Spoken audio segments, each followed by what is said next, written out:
I'm in chains, you're in chains too. Our uniforms and you are uniforms too. I'm a prisoner, you're a prisoner too, Mr. Jailer. I'm in chains.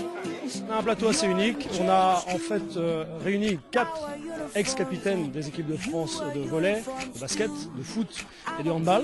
Et pour l'anecdote, en cumulant toutes leurs sélections, on arrive à 999. J'invite les gens à vérifier. Et donc ce sera la 1000e ce soir.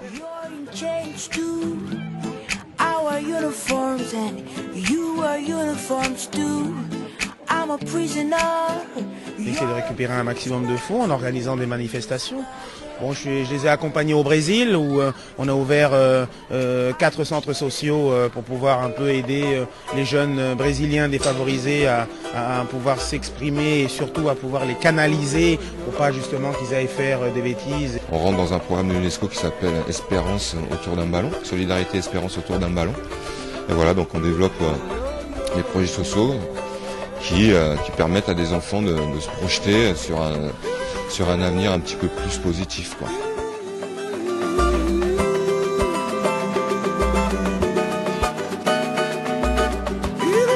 Je l'ai vécu ça. Je l'ai vécu pourquoi? Parce que bon, quand j'étais à La Réunion, j'avais une facilité justement avec le sport. Je me suis accroché avec le sport pour pouvoir me donner la possibilité de créer ma carrière et donner la possibilité de former une famille. Mais c'est vrai que bon, là, si on arrive à apporter un soutien et donner l'envie à ces gamins-là de s'épanouir par l'intermédiaire du sport, et peut-être ils auront une facilité justement d'ouvrir leur esprit et d'ouvrir leur motivation aussi pour pouvoir de leur donner confiance pour pouvoir créer quelque chose et créer une carrière ou peut-être un futur, pas forcément dans le sport, mais dans la culture ou donner la possibilité aussi de créer un avenir, quoi. Ça, c'est la base principale de gamin.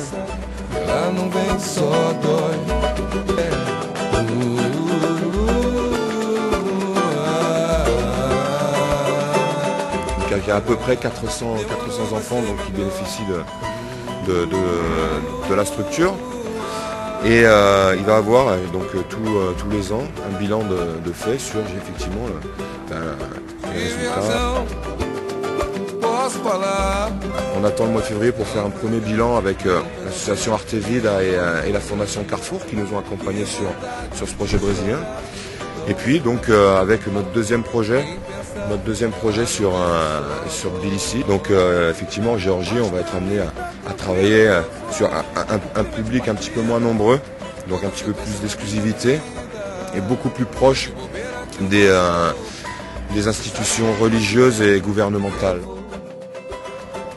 Dire par rapport à notre évolution, c'est aussi un bien parce que là on se rend compte que même à très haut niveau de responsabilité, on arrive à avoir une crédibilité, donc ça nous encourage à continuer nos efforts et notre course vers l'amélioration de la vie de ces enfants.